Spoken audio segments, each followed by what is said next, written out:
A prominent ocean supply chain advisory firm has issued a warning stating that the shipping disruptions caused by Houthi rebel attacks in the Red Sea are currently more detrimental to the supply chain than the early stages of the COVID-19 pandemic.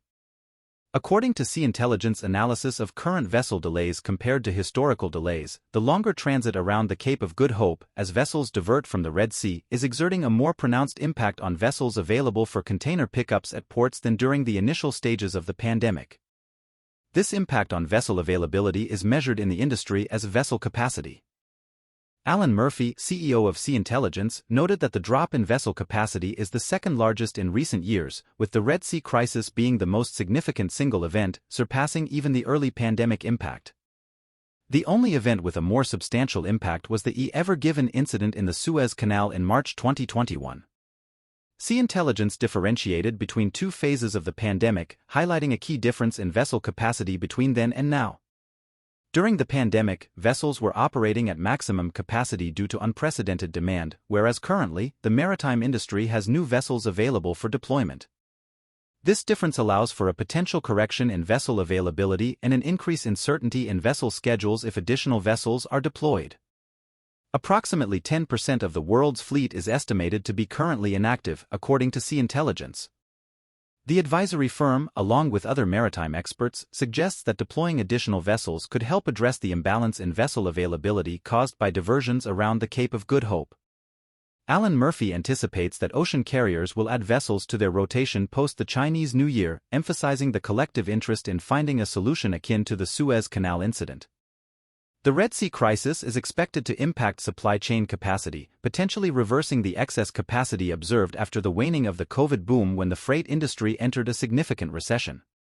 The number of vessels added will depend on demand, with some major carriers, such as MSC, already canceling vessels due to reduced demand for Chinese goods. The delays in container arrivals are having a notable impact on the supply chains of various companies, including Tesla, Volvo, Michelin, IKEA, British retailer Next, and Crocs. Manufacturing operations have been halted, and warnings about product delays have been issued. Steve Lamar, CEO of the American Apparel and Footwear Association, emphasized that threats to Red Sea shipping pose a global risk to maritime commerce, leading to mounting delays and cost increases. While companies explore alternative shipping options, disruptions persist, emphasizing the need for enhanced safety measures to eliminate threats and ensure crew safety and cargo security. To address potential container shortages and alleviate concerns among logistics managers, the addition of vessels to trade flows is suggested. Delays in vessel arrivals result in late processing and reuse of containers, causing delays in exports from Europe to the United States and globally. The impact of diversions from the Red Sea extends beyond supply chains, affecting energy markets and product tanker operators. Longer transit times around the Cape of Good Hope may lead to a tanker supply shortage. Major energy companies, including Shell and BP, have suspended shipments through the Red Sea, influencing tanker operators' decisions to avoid the area. Several companies, such as K-Line, Mitsui O.S.K. Lines, Reliance, ADNOC, Torm, Hafnia, Stena Bulk, Equinor, and Euronav, have opted to divert vessels, with an observable impact on product tanker rates. This trend is indicative of market participants losing confidence in a swift resolution to the Houthi attacks, with potential disruptions lasting 6 months to a year, as estimated by Honor Lane Shipping. The Houthis persist in targeting international shipping, launching attacks on U.S.-owned bulk vessels and a Greece-based bulk vessel in recent days, underscoring the ongoing challenges and risks in the Red Sea region. Impact of Red Sea unrest on world's fragile food supply. Disruption in the Red Sea is beginning to impact the shipment of various food products, including coffee and fruits, potentially jeopardizing the recent slowdown in food inflation that provided relief to consumers. Vessels carrying perishable foods are opting for longer routes around Africa to avoid Houthi attacks, leading to increased costs and extended shipping times. This situation is causing concerns in the industry, with Italian exporters fearing spoilage of kiwi and citrus fruits, rising prices for Chinese ginger, and temporary delays for African coffee cargoes. Grain is being diverted from the Suez Canal, and a livestock carrier bound for the Middle East has altered its course. While the impact is currently limited, it underscores the vulnerability of food supply chains. If disruptions escalate, there is a risk of halting the decline in food commodity costs, potentially resulting in higher grocery bills. Nitin Agrawal, managing director of Eurofruits, a major Indian grape exporter, emphasized the widespread negative effects, with longer routes significantly increasing freight costs, doubling transit times, and compromising grape quality. This situation has led to European importers accepting higher prices for Indian grapes, impacting consumers. Italian exporters are also concerned about the impact on freshness and costs for fruits like apples, kiwi, and citrus when circumnavigating Africa. Similar concerns exist for meat shipments, such as India's buffalo meat deliveries facing delays to regions like North Africa. Farmers may face the challenge of reducing prices to compensate for increased shipping costs, impacting their profitability. The situation highlights the potential consequences for global food supply chains and the interconnected nature of the agriculture and shipping industries. Broader concerns. The shipping challenges extend to Europe's exports of items like pork, dairy, and wine, as well as imports of tea, spices, and poultry, according to Selka, representing agri-food traders. Approximately 1.6 million tons of grain destined for the Suez Canal were redirected to alternative routes in recent weeks, with the majority heading to China and Southeast Asia, as reported by intelligence firm Kpler. Major UK retailers, including Tesco plc and J. Sainsbury plc, have cautioned about potential inflation on certain goods due to shipping disruptions, prompting collaboration with the government to address delays. Fresh ginger prices at East London's New Spitalfields market surged over a third since December, with suppliers compensating for extended journeys. Muhammad Patel of wholesaler Amr Superfresh Limited, which typically sources from China, noted that suppliers are increasing costs due to longer transit times. Some traders have even deferred cargo shipments, with UK-based coffee importer Mercanta briefly suspending loading in East Africa awaiting clarity on carriers' routes. Any delays in shipments to Europe, combined with constraints in the Americas, can impact sales. Countries like Uganda and Vietnam, significant contributors to Europe's coffee imports, heavily rely on the Red Sea as a vital trade route. While perishable foods are usually transported in containers, some companies are shifting to bulk carriers for shipping coffee, making supplies more challenging to handle at ports and susceptible to environmental damage. Importers are exploring alternative sources for Robusta coffee, commonly used in instant coffee, with an increased focus on Brazil. Buyers are showing reluctance, evident in the case of pink salt from Pakistan, where customers are shrinking their base due to unwillingness to pay higher transport rates, currently 4 times the usual costs to ship a container to Europe. These challenges highlight the broader implications for global trade and the need for adaptability within supply chains to address disruptions effectively. Global shipping recession could end as freight rates increase on Red Sea troubles.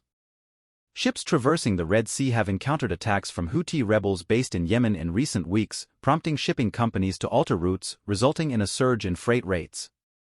The longer detours around the Cape of Good Hope in South Africa have caused ocean freight rates to increase by up to $10,000 per 40-foot container.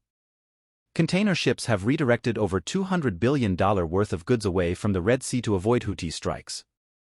A U.S.-owned commercial vessel, the Gibraltar Eagle, was targeted by Houthi militants on Monday, according to the U.S. Central Command. The disruptions have led to a substantial rise in freight rates, which could potentially impact the fortunes of an industry grappling with a recession in the previous year. Alan Baer, CEO of logistics company OL USA, suggests that the disruptions might contribute multiple billions to the bottom line of vessel operating common carriers, VOCC, even with a duration of just 2 or 3 weeks. VOCs such as Maersk, Evergreen, and COSCO manage cargo and transportation using vessels they own and operate. If the disruptions persist for 3 to 6 months, profits could gradually approach 2022 levels, considering the expected lower operating expenses compared to the chaos experienced in 2021 and 2022. The global shipping industry faced challenges in 2023, with high inventories and reduced consumer spending leading to several bankruptcies. However, the recent incidents in the Red Sea have resulted in a rebound in global shipping container rates. Asia-Europe rates, which averaged around $1,550 per FEU in 2023, have more than doubled to over $3,500 per FEU. While the recent spike might not fully recreate the industry's peak after the pandemic, it is anticipated to substantially boost profitability. Container liner profitability is expected to recover in the first quarter of 2023, and earnings forecasts for shipping giants like Maersk, Hapag-Lloyd, and ZIM have been significantly raised for 2024 due to higher utilization and a tighter supply/demand balance resulting from vessel rerouting away from the Red Sea. Jefferies Brokerage has increased Maersk's 2024 EBITDA forecast by 57% to $9.3 billion, Hapag-Lloyd's by over 80% to $4.3 billion, and ZIM's by 50% to $0.9 billion. The industry is cautiously optimistic about the potential end of the freight recession in 2023, likely by the late third quarter. Will higher rates continue for long? As tensions escalate in the Red Sea, marked by U.S. and British strikes against Houthi targets and the rebel groups vow to retaliate, the prospect of a decline in rates may be unlikely. According to Paul Brazier, Vice President of Drayage and Intermodal at ITS Logistics, contracted rates for ocean carriers, currently under negotiation, might experience further increases.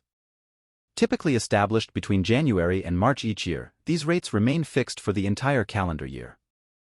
The approach of the Chinese Lunar New Year could contribute to rate hikes before the holiday closures.